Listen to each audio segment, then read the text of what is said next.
मराठा आरक्षणासाठी मनोज जरांगे एकीकडे आझाद मैदानात उपोषण करतायत तर दुसरीकडे मराठा आंदोलक मुंबईत मिळेल तिथे ठाण मांडतायत। त्यामुळे गेल्या 2 दिवसात दक्षिण मुंबईचा मोठा खोळंबा झाला। यावरूनच मुंबई हायकोर्टाने आंदोलकांना फटकारला आणि उद्या दुपारपर्यंत रस्ते मोकळे करण्याचे आदेश दिले। आझाद मैदान सोडून इतर ठिकाणी मुंबई अडवणाऱ्या आंदोलकांना सरकारनेही इशारा दिला। आंदोलक हाताबाहेर गेलेत का हा प्रश्न विचारला जातोय। याचा आढावा घेणारा हा रिपोर्ट पाहूया।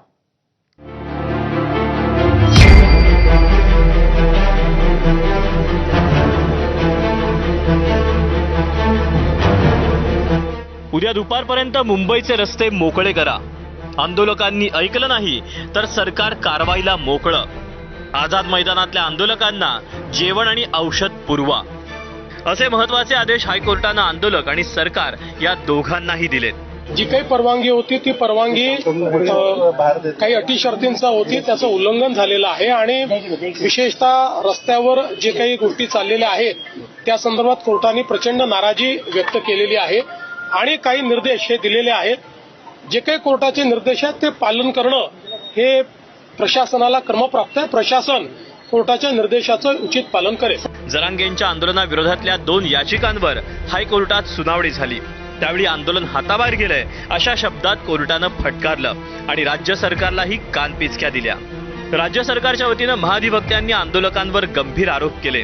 आंदोलन कसं हाताबाहेर गेलं याचे काही व्हिडिओ सरकारनं कोर्टात दाखवले आणि जरांगेंवर आरोपांच्या फैरी झाडल्या। हमी देऊनही जरांगेंनी आंदोलनाचे नियम पाळले नाहीत। कोर्टाच्या आदेशानुसार आंदोलनाला केवळ 1 दिवसाची परवानगी असताना 30 आणि 31 ऑगस्टचं आंदोलन परवानगी विना करण्यात आलं। 5000 आंदोलकांची मर्यादाही ओलांडण्यात आली। आंदोलन पूर्वनियोजित होतं। आंदोलक ऐन गणपतीत मुंबईत आले। बैलगाड्या चालवल्या जात आहेत। शहर खेळाचं मैदान झालंय अशी भूमिका राज्य सरकारनं कोर्टात मांडली। याचिकाकर्ते गुणरत्न सदावर्ते यांनीही जरांगेंच्या आंदोलनावर प्रश्नचिन्ह उपस्थित करत अनेक आरोप केले, ज्यामध्ये मराठा आंदोलकांनी मुंबई अडवून ठेवली। संपूर्ण दक्षिण मुंबईत रास्ता रोको केला जातोय। आंदोलनात थेट राजकीय हस्तक्षेप आहे। शरद पवारांची राष्ट्रवादी, ठाकरेंची शिवसेना आंदोलनकर्त्यांना ट्रकनं सगळं पुरवत आहे। शाहीनबाग आंदोलनानुसार याचीही चौकशी व्हावी अशी मागणी सदावर्तेंनी केली। तर जरांगेंच्या वकिलांनी बाजू मांडत आंदोलकांचा किल्ला लढवण्याचा प्रयत्न केला आणि सरकारवर पलटवार केला। जरांगेंनी आंदोलकांना गोंधळ घालायला सांगितलं नाही। 3 तास दिवे बंद होते। खाद्याचे ट्रक थांबवण्यात आले होते। पाण्याचे ट्रक थांबवण्यात आले। शौचालयाची व्यवस्था नाही। मी स्वतः जरांगे यांच्याशी बोलून मार्ग काढेन असं जरांगेंच्या वकिलांनी कोर्टाला सांगितलं।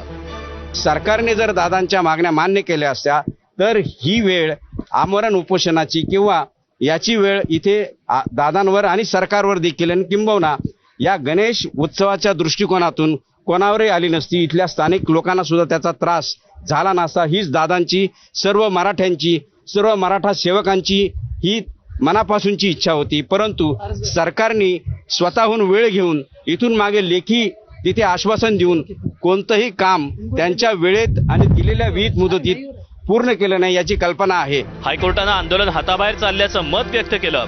मुंबईकरांना उगाच त्रास होता कामा नये असे आदेश देत आणखी आंदोलक मुंबईत येणार नाहीत याची काळजी घेण्याची सूचना केली। तर आझाद मैदान सोडून इतर ठिकाणी आंदोलन करणाऱ्यांवर कारवाईचा इशारा सरकारनं दिलाय। आता जर जे समाजकंटक म्हणून आले असतील आणि त्याच्यामुळे हे आमचं जे मराठा समाजाचं आंदोलन बदनाम होत असेल तर त्याच्यावर तर 100% कारवाई झाली पाहिजे। त्याच्यात वादच नाही आहे। कोणी आंदोलन बदनाम करू पाहत असेल तर त्यांना कोणी संरक्षण देणार नाही।